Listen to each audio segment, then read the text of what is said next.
नमस्कार व्यूअर्स, बहुत स्वागत आप सभी का। और सबसे पहले आप सभी को कृष्ण जन्माष्टमी की बहुत बहुत बहुत बहुत बधाई। आज त्योहार का दिन है, आप सब छुट्टी हो सकता है मना रहे हो, लेकिन हमारा काम है आज भी आप तक खबरें पहुंचाना, तो वो हम करते रहेंगे। और व्यूअर्स, आज जो खबरें हैं उसमें सबसे बड़ी खबर जो अभी है निकल करके आ रही है वो जम्मू कश्मीर चुनाव से निकल कर आ रही है। भारतीय जनता पार्टी ने अपनी लिस्ट निकाली। पहले 3 चरणों के कुछ उम्मीदवार उन्होंने घोषित कर दिए, फिर वो लिस्ट वापस ले ली, फिर एक नई लिस्ट निकाली। इसमें केवल फर्स्ट फेज के उम्मीदवारों के नाम है। तो आखिर ऐसा वहां क्या हुआ कि उनको लिस्ट वापस लेनी पड़ी? और जाहिर है इस पर अब विपक्ष मजे लेगा ही उनसे, इसकी बात मैं आपसे करूंगा। इसके अलावा राहुल गांधी का कल से एक बयान बड़ा वायरल हो रहा है, आपके फोन पर भी आया होगा कि मिस इंडिया में SC ST कोई नहीं है। मैंने लिस्ट निकलवा कर देख ली है, पिछले कई सालों के कॉम्पिटिशन मैंने देख लिए, कोई SC ST OBC उसके अंदर नहीं गया है। अब उनको जवाब दिया केंद्रीय मंत्री किरण रिजिजू ने। उन्होंने कहा कि भाई ये SC ST का मामला, OBC का मामला आरक्षण का मामला है। अब ब्यूटी कॉन्टेस्ट के अंदर या ओलंपिक के खेलों के अंदर या फिल्म इंडस्ट्री में आरक्षण नहीं होता है। ये बालक बुद्धि कब समझेंगे? उनको ये उन्होंने जवाब दिया। इसके अलावा आज जाति की राजनीति से जुड़ी बहुत सारी खबरें हमारे पास हैं। ओम प्रकाश राजभर कह रहे हैं कि भारतीय जनता पार्टी लीडर बनाती है और अखिलेश यादव जैसी पार्टियां ये लोडर बनाती हैं। क्या जवाब दिया उन्होंने? योगी आदित्यनाथ का मैंने अभी हेडलाइंस में आपको एक अभी बयान सुनाई, बड़ा लोडेड बयान है ये भी। एक रहेंगे तो नेक रहेंगे, बटेंगे तो कटेंगे। क्या आशय कहने का? सारी बातें होंगी। मेहमानों से आपको मिलवा दूं, हर्षवर्धन त्रिपाठी जी आ चुके हैं। स्वागत हर्षवर्धन जी। पहली बार लेट होने से बच्चे ही हैं बस आज। विजय त्रिवेदी जी, बहुत स्वागत सर आपका। और अवधेश कुमार जी हमारे साथ हैं, स्वागत सर आपका भी। समीर चौगांवकर साहब हमारे साथ हैं, स्वागत आपका। बहुत आप सबको कृष्ण जन्माष्टमी की आपको भी बहुत बधाई सभी को। धन्यवाद धन्यवाद। और अब जन्माष्टमी की खुमार में ही हो गया होगा ऐसा लगता है मुझे। आमतौर पर बीजेपी में नहीं होता है ऐसा, लिस्ट निकले और फिर वापस हो जाए, लेकिन हुआ ऐसा। आमतौर पर कहा जाता है प्रभु संभाल लेंगे। कल प्रभु थे कहाँ मीटिंग में? कल प्रभु ही नहीं थे मीटिंग में, यही दिक्कत है। यही दिक्कत है। वाह, मजाक की बात अलग है। कल प्रधानमंत्री जो CEC की बीजेपी की बैठक हुई थी उसमें वो नहीं थे। वो गए हुए थे मेरे ख्याल से दक्षिण के किसी राज्य के दौरे पर थे, और उनकी एब्सेंस में नड्डा जी अध्यक्षता कर रहे थे बैठक की। और वहीं पर जम्मू कश्मीर के चुनाव को लेकर के नाम जो हैं वो फाइनल हुए थे। पहली लिस्ट जो आई थी उसमें 44 नाम थे, कुल 90 की विधानसभा, तो 44 नाम डिक्लेयर कर दिए थे बीजेपी ने। और उसके अंदर भी 14 मुसलमानों को पहली बार टिकट दिया गया था। उस लिस्ट की अगर हम लोग बात करते हैं, अब तो हालांकि वो लिस्ट विड्रॉ हो गई, तो कुल 14 मुसलमान उसके अंदर थे। और मुझे लग रहा है पहला मौका होगा किसी भी चुनाव में बीजेपी ने इतने मुस्लिम कैंडिडेट उतारे हों। मतलब कश्मीर का चुनाव, जम्मू और कश्मीर वैली का चुनाव बीजेपी इस बार जोर शोर से धूमधाम के साथ लड़ने जा रही है। इतना तो हमको इशारा मिल ही गया। बहरहाल वो लिस्ट विड्रॉ हो गई। अब अगली लिस्टों में देखिए क्या होता है। पहला तो सवाल यही है कि लिस्ट वापस होकर के फिर अगले 2 चरणों की लिस्ट रोक क्यों ली गई? इसके पीछे क्या कारण हो सकता है? हर्षवर्धन जी, आपके पीछे से मजाक कर रहे थे कि वो लिस्ट फाइनल करा के आएंगे। नहीं, ये तो खैर 44 से 15 हो गए, और इसमें अब वो कह रहे हैं कि काम करें जरा, देवेंद्र पराशर थ्रू हो गए। हाँ, हमारे पॉलिटिकल एडिटर, तो पहले उन्हीं से हम जानकारी ले लेते हैं। देवेंद्र, आप ही बताइए क्या माजरा रहा?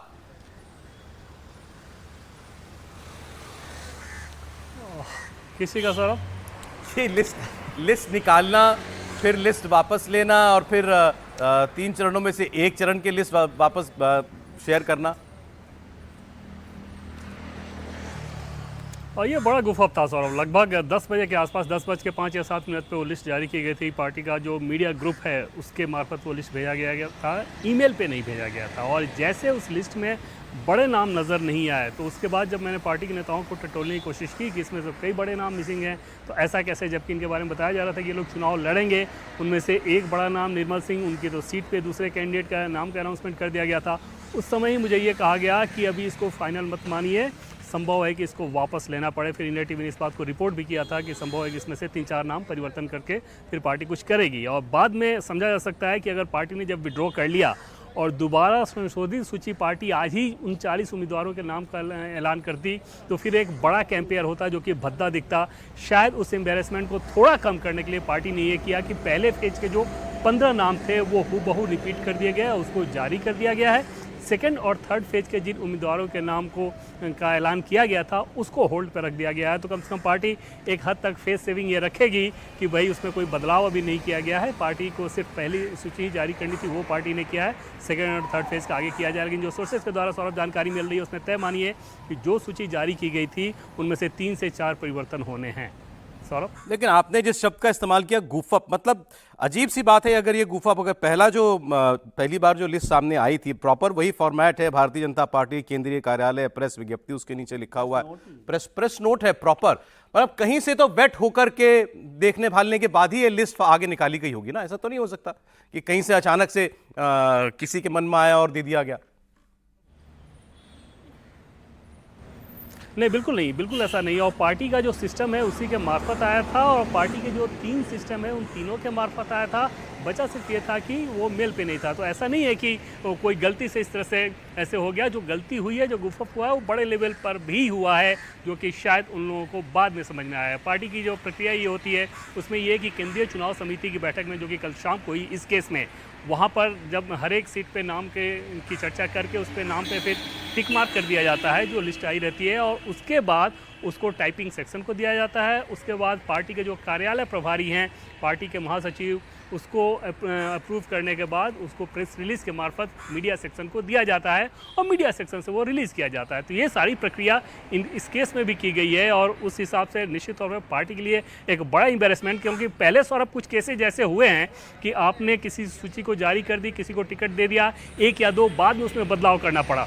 लेकिन ऐसा नहीं हुआ है बीजेपी, कम से कम जब से मैं बीजेपी को कवर कर रहा हूँ तब से मैंने भी ऐसा कोई केस नहीं देखा कि एक बार पार्टी ने कोई सूची जारी कर दी है, फिर उसको विड्रॉ किया गया हो और फिर एक छोटी सूची जारी की जा रही हो। ये अपने आप में बहुत अनूठा अनुभव है। और जम्मू कश्मीर जैसे राज्य, जहाँ पार्टी के लिए ऐसे ही विधानसभा चुनाव में बड़ी चुनौती होगी, और वहाँ पर इस प्रकार का गुफअप होना निश्चित तौर पर हैरानी पैदा करता है। कल प्रधानमंत्री इस बैठक में नहीं थे। बहुत से लोग कह रहे हैं कि भाई अब वहाँ अमित शाह जी थे, वहाँ पर नड्डा जी थे, सबने इस लिस्ट को देखा होगा। क्या उसके बाद बहुत से लोग शिकायत करते हैं जिनको टिकट नहीं मिलता, वो अपना अपना कहीं ना कहीं जाकर के तो रोना रोते ही हैं, अगर मैं कह सकूं, ये लफ्ज इस्तेमाल कर सकूं। क्या अगर, क्योंकि अगर टॉप 2 और 3 वहां है, तो क्या केवल प्रधानमंत्री के दबाव में वापस हुई लिस्ट? और ये ऐसा नहीं है सौरभ, क्योंकि उसमें आप देखें तो जिन नामों को लेकर ये चर्चा थी, जैसे सबसे पहले नाम कर ले डॉक्टर निर्मल सिंह की। निर्मल सिंह की सीट पे कैंडिडेट का अनाउंसमेंट किया गया। अब ऐसा नहीं है कि निर्मल सिंह को इतने छोटे नाम है कि अगर उनका टिकट कट जाए तो उनको बाद में रीच आउट करना पड़े और बाद में उनकी बात समझ में आए। अगर काटना हो तो पार्टी जाहिर तौर पर टॉप लेवल पर यह फैसला लेगी और काट दिया जाएगा, नहीं काटना हो तो वो नहीं कटेगा। दूसरे बड़े नाम की बात कर लें, प्रदेश अध्यक्ष रविंद्र रैना जो कि खुद उस मीटिंग में मौजूद थे। कविंद्र गुप्ता बड़ा नाम है, वो इस सूची में नाम नहीं। तो ऐसे 3-4 नाम ऐसे थे जो कि इस सूची में उन नामों का नहीं होना, जबकि पहले हमें बाकायदा कंस्टिट्यूंसी वाइज बताया गया था कि हाँ, जो पार्टी के नेता हैं वो सोर्सेस के बारे में बता रहे थे कि ये लोग इन सीटों पे चुनाव लड़ेंगे। लेकिन ऐसा नहीं हुआ, और वो समझा जा सकता है कि न जाने पार्टी कौन सी रणनीति होगी, क्योंकि आमतौर पर सौरभ ऐसा होता है, आपने देखा होगा कि जब भी बीजेपी सूची जारी करती है, कोशिश ये होता है कि जो बड़े नाम हैं उनको पहली सूची में डाल के एक माहौल क्रिएट करो, पार्टी का माहौल बनाओ। चुनाव आप लड़ते हैं माहौल बनाने के हिसाब से। इस केस में एकदम से उलट दिख रहा है, और वो थोड़ी हैरानी वाली बात है। बहुत शुक्रिया देवेंद्र आपका। खबर आपने बता दिया, बाल की खाल हम लोग निकाल लेते हैं। बहुत शुक्रिया आपका। अब देवेंद्र ने जैसा बता ही दिया कि भाई इसमें गूफअप ही है और कुछ नहीं। बड़े ऑब्वियस नाम छूटे हुए थे इसके अंदर। अब ये किस लेवल पर कैसे ये हुआ होगा, वो भी ये कह रहे हैं कि मेरे देखे आज तक कभी ऐसा नहीं हुआ कि ऐसे लिस्टें वापस हो रही हो। हर्षवर्धन जी, देखिए, जो 44 नाम आए थे, एक तो ये कि उसमें कविंद्र गुप्ता, निर्मल सिंह जो दोनों पूर्व उप मुख्यमंत्री रहे, उनके नाम नहीं थे। रविंद्र रैना भाजपा प्रदेश अध्यक्ष, उनका नाम नहीं था। लेकिन असली मसला ये है कि उनकी सीट पर दूसरे को प्रत्याशी भी घोषित कर दिया। ये है असल मसला ये नहीं है कि नाम नहीं था, और ये टिकट उनको मिलना है या नहीं मिलना है अभी भी उस पर संदेह के बादल है। ये मत समझिए आप, कविंद्र गुप्ता को लेकर बहुत नाराजगी है, बहुत जम्मू कश्मीर में, जम्मू में जो यूनिट है वो बहुत नाराज है। वो पहले से भी था कि इन लोगों को टिकट मिलेगा या नहीं मिलेगा। और जो निर्मल सिंह की सीट है उसको लेकर भी कई तरह की चर्चाएं थी। अब भारतीय जनता पार्टी ने इस चुनाव में जम्मू कश्मीर में जितना उन्होंने इन्वेस्ट किया है ना, वो बहुत हैवी है। बिल्कुल। हालांकि उसकी अपेक्षाकृत वो परिणाम कितना आएगा ये अभी भी कुछ तय नहीं है। बहुत हैवी इन्वेस्टमेंट है वहां। Investment in the sense, LG के जरिए, एलजी ने पूरी ताकत जम्मू को छोड़ के कश्मीर में ही लगा रखी है। पार्टी ने पूरी ताकत कश्मीर में लगा रखी है। अब ये जो 43 सीटें हैं जम्मू की, यहां सेंटिमेंट ना गड़बड़ हो जाए, उस वजह से 44 से 15 पर आना पड़ा। और गलती बड़ी है, ये सामान्य गलती नहीं है। अब ये क्यों हो गई गलती, ये तो जाहिर है कि भारतीय जनता पार्टी के लोग बैठेंगे और तय करेंगे, और शायद पता चले, शायद कभी ना पता चले। लेकिन मूल रूप से यही है कि ये उन सीटों पर अभी घोषित नहीं होना था। सिर्फ 3 सीटें उसमें घोषित नहीं होती तो आपकी वो पूरी की पूरी सूची जस की तस जारी होती। और एक बात मैं कह दूं, मेरी उस सूची जो 44 वाली सूची थी उस पर जो बात हुई 2-3 लोगों से, जो वहां बहुत अच्छी सूची है, उसमें कुछ को छोड़ दें तो बहुत अच्छी सूची भारतीय जनता पार्टी ने तैयार की है। कैंडिडेट बहुत अच्छे चुने हुए हैं। सिर्फ और सिर्फ इन 3-4 सीटों और 3-4 बड़े नामों की वजह से भारतीय जनता पार्टी को इतनी बड़ी एम्बेरसमेंट झेलनी पड़ गई। आपने इतनी बड़ी कहा तो मुझे लगा कि कुछ हाँ एम्बेरसमेंट हुई है, वाकई बड़ी सचमुच बड़ी एम्बेरसमेंट है। आप जरा सोचिए ना कि पार्टी की सूची जारी होती है और उसको वापस लेना पड़ता है और उसके बाद ये भी नहीं बताते कि हुआ क्या है। जैसे आप कह सकते थे ना कि भाई ये 3 नाम है, ये हम इसको बदल दे रहे हैं, इसका मतलब ये कि गड़बड़ तो बड़ी हो गई। अब उसमें क्या एक हिस्सा उसका करके चलो ठीक है भाई, हमको तो पहले ही फेज का करना था। ये कहां नियम लिखा हुआ? कभी हमने देखा क्या कि एक फेज का करेंगे 2 का बाद में करेंगे? ऐसे तो होता नहीं। नहीं, अब आपने जैसे कश्मीर में कहा 14 मुस्लिम उम्मीदवार भी उतारे हुए थे फर्स्ट फेज से। अब मुझे देखना पड़ेगा कि अब जो लिस्ट आई है उसमें कितने नाम जो हैं बचे हुए हैं पहले। लेकिन सर 24 नाम वहाँ पर 24 वो हैं सीट्स है ना फर्स्ट फेज के लिए। उसमें था कि 20 लोगों के नाम जारी करेंगे, फिर उसमें से 15 जारी किए गए। देखिए इसमें महत्वपूर्ण क्या है, गुफअप तो हो गया, कई बार काम किया जाता है तो उसमें गुफअप भी होता है। 2 महत्वपूर्ण बातें हैं जिसको लेकर वहाँ पर मेरी श्रीनगर भी बात हुई, कश्मीर में भी बात हुई। 2 बातों पर चर्चा हुई। एक तो यदि दिल्ली से आप देखें, आप यदि श्रीनगर कश्मीर नहीं गए हों या जम्मू नहीं गए हों तो बीजेपी के नाम आप पूछेंगे बीजेपी के नाम कौन है, तो उसमें जो जितेंद्र सिंह साहब हैं या उनको छोड़ दें जो अभी हमारे मिनिस्टर हैं, तो कविंद्र गुप्ता का नाम आता है जो डिप्टी चीफ मिनिस्टर रहे हैं, फिर निर्मल सिंह का नाम आता है जो डिप्टी चीफ मिनिस्टर रहे हैं, और फिर रविंद्र रैना का नाम आता है। रविंद्र रैना बीजेपी के अध्यक्ष भी हैं और ऐसा चर्चा हो रही थी कि लोकसभा चुनावों में उनको टिकट मिलेगा, लेकिन नहीं मिला। तब ये कहा गया कि वो चीफ मिनिस्टर कैंडिडेट हो सकते हैं, मतलब उनको विधानसभा में रखा जाए इसलिए। और वो तीनों नाम इसमें नहीं है, तीनों ही नाम इसमें नहीं है। ठीक है, जिन 3 नामों को आप दिल्ली से बीजेपी कश्मीर को जानते हो। दूसरी बात जो हर्ष जी ने कही कि उन नामों पर, उन सीटों पर कुछ नए कैंडिडेट आ गए, तो इसका मतलब ये माना गया कि उनका टिकट कट गया। अब टिकट काटना नहीं काटना ये तो पार्टी को तय करना, पार्टी लीडरशिप अपने हिसाब से देखती है, और हर बार कुछ बड़े लोगों के नाम कटते हैं तभी नए लोग आते हैं। लेकिन उससे भी बड़ी बात क्या हुई कि अभी कहा गया था पार्टी की तरफ से कि प्रधानमंत्री जी ने भी लाल किले से कहा कि हम लोग 1 लाख नए युवाओं को और उनको लाना चाहते हैं, फ्रेश ब्लड लाना चाहते हैं। लेकिन इस लिस्ट में क्या हुआ कि बहुत सारे लोग जो कांग्रेस से, एनसी से, किस दूसरी पार्टियों से थे, उनको शामिल कर लिया गया। इसको लेकर ज्यादा नाराजगी है कि आप हमेशा वही बात करते हैं कि हमारा जो पार्टी का कार्य, जैसे एक सुखनंदन जी का नाम मेरे को कोई बता रहे थे, वहां पर बड़े नेता है, उनका नाम भी कट गया है कि पार्टी के जो वरिष्ठ नेता है, वरिष्ठ नेता का मतलब जो 20 साल से काम कर रहे हैं, आपने वरिष्ठ बनाया कि नहीं बनाया वो हमेशा दरी बिछाते रहे, लेकिन 20 साल से, 25 साल से, 30 साल से जो काम कर रहे हैं, और बीजेपी के लिए जो लोग 30 साल से काम कर रहे हैं वो समझिए विचारधारा वाले लोग होंगे। दिल्ली में तो फिर भी लगता है कुछ संभावना होगी, जम्मू कश्मीर में तो लगता भी नहीं था कि कभी बीजेपी को कुछ मिल रहा है, वो दरी बिछा रहा है, धरना दे रहा है, तो उनके नाम वहां पर नहीं आए, इसलिए ज्यादा नाराजगी। और उसमें एक नाम तो खास तौर से हुआ जो फारूक अब्दुल्ला साहब के बहुत क्लोज रहा करते थे, नेशनल कॉन्फ्रेंस के लीडर रहे, उनका टिकट भी इसमें, उनको भी दे दिया टिकट जी। इस बार इन्होंने पास कर दी, लेकिन यूपी में बड़े नाराज थे टिकट से, इस बार कह रहे हैं बहुत शानदार टिकट दिए। मतलब मैं आप दोनों की लड़ाई नहीं कराना चाह रहा हूं। नहीं, लेकिन उन्होंने जब पहले कहा था तो उसका नतीजा आपने देख लिया था। यदि लोकसभा चुनावों की लिस्ट पे वो अकेले लड़ रहे थे कि ये नाम ठीक नहीं है, हाँ, तो देख लिया क्या हुआ। हाँ, इस बार बड़े प्रसन्न थे कि नहीं ठीक, और अभी भी मतलब उनको लग रहा था लेकिन बीजेपी के लिहाज से अभी तो टिकट जम्मू कश्मीर पे वो नाराज है ना। ठीक, अच्छा नहीं देखें साहब, अभी भी जो 15 नाम जो हैं उसमें से भी 8 मुस्लिम कैंडिडेट्स हैं। कश्मीर का चुनाव इस बार पार्टी मन से लड़ रही है ऐसा लगता है। अब वो तस्वीर चलाए ना जरा एक बार, कुछ विजुअल्स भी हमारे पास हैं। एक जो टिकट के लाभार्थी जो हैं और उनको टिकट मिला, नाच गा रहे हैं, ढोल बज रहे हैं। कश्मीर के अंदर कोई मुस्लिम कैंडिडेट बीजेपी के दफ्तर के अंदर जश्न मना रहा हो, ऐसी तस्वीर देखने को नहीं मिलती। नहीं, पहले भी अगर आप 2019 का चुनाव याद होगा, लोकसभा का चुनाव, तो अनेक मुसलमान भारतीय जनता पार्टी के टिकट के दावेदार थे। चुनाव प्रचार, आवाज भी सुनाइएगा इसकी, चुनाव प्रचार भी कर रहे थे। तो घाटी में मुसलमानों का एक वर्ग भाजपा का सदस्य बना है। अब वो सदस्य भारतीय जनता पार्टी के प्रति कितना ईमानदार, समर्पण है, अलग बात है। मैं देखता रहता हूँ, वहाँ से 8-8, 10-10 लोगों की टीम आती रहती है बीजेपी कार्यालय में, लोगों से मिलती है, परिचय देती है, उसमें महिलाओं की संख्या ज्यादा होती है। सर केवल विचारधारा का नहीं, जान जोखिम का सवाल है ये। तो ये देखिए, जान जोखिम का सवाल तो आप किसी भी पार्टी में एक्टिव में 6-7% वोट होती थी, हर वोटिंग में गोलियां चलती थी। जब बीजेपी की ताकत, बीजेपी के मेंबर नहीं थे तब भी मारे जाते थे। ज्यादा घाटी में जब से कश्मीरी गैर मुस्लिमों को वहां से बाहर किया गया, यानी हिंदू सिख बाकी लोग जिसको आप पंडित कहते हैं, मैं गैर मुस्लिम कहता हूं, जो हिंदू सिख वगैरह बाहर हुए हैं, तब से जितने 91 के बाद से जो वहां हत्याएं हुई हैं वो किन की हुई होंगी हत्याएं? तो नेताओं की हुई है, उसकी एक लंबी लिस्ट है। देखिए, जम्मू में भारतीय जनता पार्टी जो कुछ आज हुआ है ये सामान्य घटना नहीं है।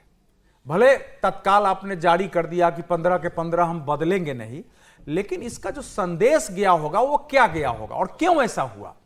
इसका मतलब यह है कि पार्टी ने पिछले लोकसभा चुनाव या उसके पहले विधानसभा चुनाव में बाहर के लोगों को ला करके उनको महत्व देने, उनको टिकट देने का जो प्रयोग किया और उसके जो परिणाम आए उससे सबक नहीं सीखा है। हर्षवर्धन जी भले कह रहे हो, लेकिन जम्मू टिकट बंटवारे के बाद जम्मू में से लेके उधमपुर तक इस बात का पूरा विरोध था कि जिनके साथ हम लड़े हैं, जो कल तक जिनसे हमारा की राजनीतिक प्रतिद्वंद्विता थी, उनको लाके आप टिकट दे रहे हैं। खासकर ये जो जितेंद्र सिंह की जो भाई हैं, इनकी पॉलिटिकल हैसियत क्या है? देवेंद्र राणा, ये तो एक प्रकार से उनके नेशनल फारूक अब्दुल्ला और उमर अब्दुल्ला के एक अधिकारी हुआ करते थे। इनकी शक्ल बहुत मिलती है अपने उस भाई रूप से। में इनकी भूमिका थी। पत्रकारों के यहाँ उनके फोन आते थे। जम्मू में वो एनसी का चेहरा, और वो जो है पिछले एनसी नहीं, फारूक अब्दुल्ला जी का सारा काम वही देखते थे, इसलिए नेशनल कॉन्फ्रेंस में शामिल हो गए और भारतीय जनता पार्टी ने उनको टिकट दे दिया है। तो अब यह है कि भारतीय जनता पार्टी ने टिकट दिया होगा, जितेंद्र सिंह जी का प्रभाव होगा, लेकिन आम कार्यकर्ताओं का, नेताओं का जो काम कर रहे हैं उनकी प्रतिक्रिया अच्छी नहीं थी। 15 के 15 लिस्ट उसी रूप में जारी तो ये हुए हैं। दबाव में वापस हुई है ना, मतलब ये कोई मतलब वैसा क्लेरिकल गुफअप नहीं लेकिन फिर तो वही लिस्ट आ रही है ना, तो अगली तो रोक ली ना हाँ ठीक है। लेकिन सवाल तो यही है कि देखिए, अब उनका जो निर्मल सिंह का जो सीट है, निर्मल सिंह के सीट पर तो उम्मीदवार घोषित है, मान लीजिए। दबाव से रुकी है ना सर, सिंपल बात। दबाव से ही रुकी है, हंगामा हुआ है, कुछ गलतियां हुई हैं यहाँ, तो जाहिर है कि प्राइम मिनिस्टर से लोगों ने संपर्क किया, प्राइम मिनिस्टर ने हस्तक्षेप किया होगा और ये वापस हुई। तो ये तो ठीक से इसकी जांच बड़ी जल्दी हंगामा कर लिया जिसने भी किया था। मैं घर में था तो लिस्ट आई थी, ऑफिस पहुंचा तो लिस्ट नहीं, अब बड़े नाम हैं जो उसका नाम बता देता हूं मैं। जब ये लिस्ट जारी हुई तो एक व्यक्ति ने कहा कि ये क्या ओरिजिनल लिस्ट है, ये क्या तमाशा है। उस व्यक्ति का नाम था अशोक कोल, जो जनरल सेक्रेटरी ऑर्गेनाइजेशन है जम्मू कश्मीर बीजेपी के। अच्छा, उन्होंने जब सूची देखी तो उन्होंने पूछा कि ओरिजिनल सूची आई है या कोई डुप्लीकेट सूची भी कई बार निकलती है, फर्जी निकल जाती है। तो उन्होंने पूछा ये ओरिजिनल सूची आई है? उनसे कहा कि हाँ ये है। तो उन्होंने कहा ये क्या तमाशा है, सूची देखी क्या ध्यान से, कैसे टिकट गए हैं? और वो अशोक कोल व्यक्ति थे जिन्होंने सबसे पहले BL संतोष संगठन महामंत्री को फोन किया और अपने आपत्ति दर्ज कराए हुए थे, नाम गिनाए चीजों को लेके। मुझे लग रहा है उसके बाद पार्टी को लगा कि ये कोई एक बड़ी मिस्टेक हुई है। और देखिए, ये गलती हो नहीं सकती। सेंट्रल इलेक्शन कमेटी बैठती है, पार्लियामेंट्री बोर्ड के मेंबर उसके अंदर है, बिल्कुल 14 लोग सेंट्रल इलेक्शन कमेटी में टॉप लीडर है। वहां पर आपके प्रदेश अध्यक्ष बैठते हैं, आपके संगठन महामंत्री वहां बैठते हैं, आपके सारे दिग्गज नेता वहां बैठते हैं। सब लोगों की नजरों से नाम जाता है और एक बार नहीं, कम से कम 5 बार लिस्ट चेक होती है। जारी होने के पहले 5 बार वो स्कूटी देखी जाती है कि नाम बराबर है, स्पेलिंग बराबर है कि नहीं। तो मतलब कोई पार्टी ने confusion नहीं सोच बैठ के ये निर्णय किया था कि हम अपने दोनों पूर्व उप मुख्यमंत्रियों को और पार्टी के अध्यक्ष को टिकट नहीं दे रहे। यही सर, इतने यही बड़े मतलब नेता निकाला भूल हो सकते हैं क्या? इतने बड़े नेता है कि इनके नाम का पार्टी चुप कर सकती है क्या? सवाल ही नहीं उठता। भूल नहीं, हम बस मैं कल का बिल्कुल मल्लिकार्जुन नहीं खड़गे, पार्टी की तरफ कल का खड़गे जी का ट्वीट याद दिला दूं। कल ही किया उन्होंने, को नहीं पता होगा कि इतनी जल्दी दोबारा काम में आ जाएगा। The you in UPA stands for Modi government you turns. मैं कल ही किया था ये। मैं थोड़ा फिर से क्लैरिफाई कर दूं, चूंकि विजय जी ने भी कहा, उदय जी ने भी कहा। मैं क्या कह रहा हूं कि जिनको टिकट नहीं दिया गया उनको टिकट नहीं देना है। आप मूल बात समझिए। ये तय करके निर्णय लिया गया। और फिर से मैं कह रहा हूं 7-8 टिकट को छोड़कर सब पर सहमति थी। अब भले वो कह रहे हो कि ये कौन सी सूची है, फर्जी है, क्या है। और जहां तक रही बात कि कौन किसको टिकट दे रहे हैं, जम्मू में भारतीय जनता पार्टी का स्टेक है, कश्मीर में तो वैसे भी उसको प्रत्याशी मिल जाए बहुत बड़ी बात होगी। अपना कौन सा कैडर उसका मिलेगा? इनको तीनों को जम्मू में तो 43 जम्मू के नेता हैं। ये तो तीनों जम्मू को ही टिकट थे ना जी। हाँ, लेकिन जरूरी नहीं है ना कि ये बात सही कह रहे हैं। देखिए, टिकट 3 का विषय नहीं है केवल। हम लोग जो कह रहे हैं कि टिकट तो जारी हुआ ही है, इस प्रकार की सूची का विरोध हुआ है ना, कि बाहर से लोग आए हैं, उनको आप टिकट दे रहे हैं। अच्छा, 3 दिन जो हम लोग हालांकि संघ की फिर चर्चा सीईसी का क्या मतलब है? पहले सुनिए, हम संघ की चर्चा नहीं करते हैं, लेकिन 3 दिन से सह सरकारवा अरुण कुमार जी जम्मू में ही थे। पिछले 3 दिन या 3 दिनों से वो जम्मू में ही थे। तो कुछ और भी हुआ होगा। तो ये जो लिस्ट है ना, वो तो क्लियर है कि इनको टिकट नहीं देना था, आपने घोषित कर दिया। सर, लेकिन अरुण कुमार जी जम्मू में आप बता रहे हो, राम माधव जी इंचार्ज बना दिए गए। दूसरी बात, अब कल सीईसी हो रही है। हर चीज ऐसा लग रहा है यही तो देखना पड़ता। देखिए, यही बात है कि ये टिकट किसने तय किया? सीईसी ने। सीईसी यानी सीईसी तो देखिए ऐसा है कि आप ये पूछिए फिर सीईसी में कौन बैठा सीईसी था? में कौन है? सीईसी में टॉप 2, जिनके बाद फिर तो उसके बाद बोलने वाला कौन है? अमित शाह जी और नड्डा जी की बात यही जरूरत तो है किसी तीसरे का नाम यही तो बताने बात की। ये है कि संतोष कहां भी से है। हुई है। और फिर वही पार्टी लिस्ट संगठन अगर जारी हुई है 2 को हटा के, तो जाहिर है कि इसका एक ही, मैं बार बार इसलिए कह मैंने रहा कहा हूं कि ये गुफअप नहीं है, ये पार्टी ने तय किया, तय लेकिन अब किया बाद है। में केवल विरोध एक हुआ। प्रधानमंत्री नहीं थे कल, ये है सबसे बड़ी क्या असल बात इसमें चर्चा करिए।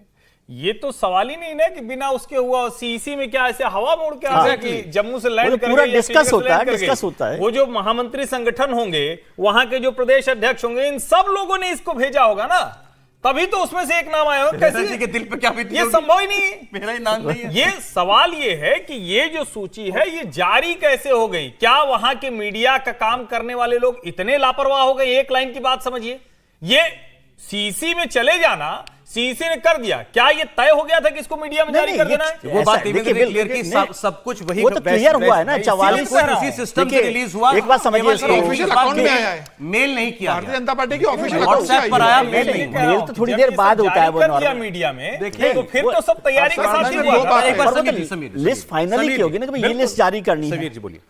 देखिए, ये बताता है कि भारतीय जनता पार्टी का सेंट्रल इलेक्शन कमेटी की मीटिंग कैसी होती है। यहां तो वहां सूची दे दी जाती है, आपको सिर्फ साइन करके देना है। भाई अगर सूची देखी जाती है और किसी को ऑब्जेक्शन होता है, इतने लोग हैं, तो या तो उनकी बोलने की हिम्मत नहीं है कि वो मीटिंग में बोल दें कि साहब ये सूची में ये किसी बनाई है, इसमें ये नाम नहीं है, ये नाम नहीं, ये नाम क्यों आए। या अगर कोई वहां पर चर्चा होती तो मुझे लग रहा है उसके बाद ये सूची निकलती नहीं। या तो ये हुआ है कि जो बड़े लेवल पे सूची फाइनल हो गई है, अच्छा, उसे एज इट इज अप्रूव करके भेज क्या दिया हमारे गया पास बाहर। समय है? अभी आप और बाद ब्रेक में जल्दी जब- लेना होगा जी, आप और बाद में जब ये बवाल हुआ तो पार्टी ने, और मुझे लगता है 3 और 4 नामों का प्रश्न नहीं है सर, 3-4 नाम होते हैं तो पार्टी बाद में तुरंत जारी कर देती है कि गलती हुई है। ये कोई बड़ा मामला है, बड़ा मतभेद हुआ है, पार्टी को लग रहा है कि बहुत गलत सूची चली गई अब है। खबर आप ही और निकालेंगे। इसीलिए पार्टी देखिए, वापस ले बीजेपी के गई है। चक्कर में बाकी और पार्टियां लड़ रही हैं चुनाव, उनका हम भूल ही गए। वहां पर तैयारी 2 कर पार्टियों का गठबंधन हो चुका है व्यूअर्स, कांग्रेस पार्टी और नेशनल कॉन्फ्रेंस पार्टी का। दोनों के बीच में अभी सीट शेयरिंग को लेकर ये कुछ चल रहा है। तो अभी दिल्ली से यहाँ राहुल गांधी ने नेता भेजे कि आप नेशनल कॉन्फ्रेंस के साथ सीट शेयरिंग फाइनल करो। वो 2 सीटों को लेकर झगड़ा चल रहा है। वो बता दें सर कौन सी है? मतलब 37 सीटें कांग्रेस चाहती है, उसमें एक तो वो हबकदाल है और एक बनिहाल या कुछ है, वो 2 देना सीट नहीं चाहती वो नेशनल देना नहीं चाहती कॉन्फ्रेंस, नेशनल कॉन्फ्रेंस, क्योंकि वो सीट तो हबकदाल तो नेशनल कॉन्फ्रेंस की मतलब लंबे समय से अच्छा, सीट महबूबा मुफ्ती जो आखिरी पार्टी बची है वहां पे, मैं गुलाम नबी आजाद साहब की पार्टी को इसमें काउंट नहीं कर रहा हूं, लेकिन जो ट्रेडिशनल पार्टियां हैं उन्होंने ये कहा कि ये हमारे एजेंडे पर आ जाएं, हमारे मैनिफेस्टो की बातों को स्वीकार कर लें, हम खुशी से कांग्रेस और नेशनल कॉन्फ्रेंस के उम्मीदवारों को साथ दे देंगे। उमर अब्दुल्ला ने बड़ा इंटरेस्टिंग इस पर स्टेटमेंट है, रिएक्शन दिया, अच्छा। सुनवाता हूं आपको। उमर अब्दुल्ला की बात सुनिए। गुलाम नबी साहब ने भी 14 उम्मीदवार देखिए, हमने कोई कसर बाकी नहीं रखी। आज हमारे मंशूर का हर किसी ने नकल किया है ना।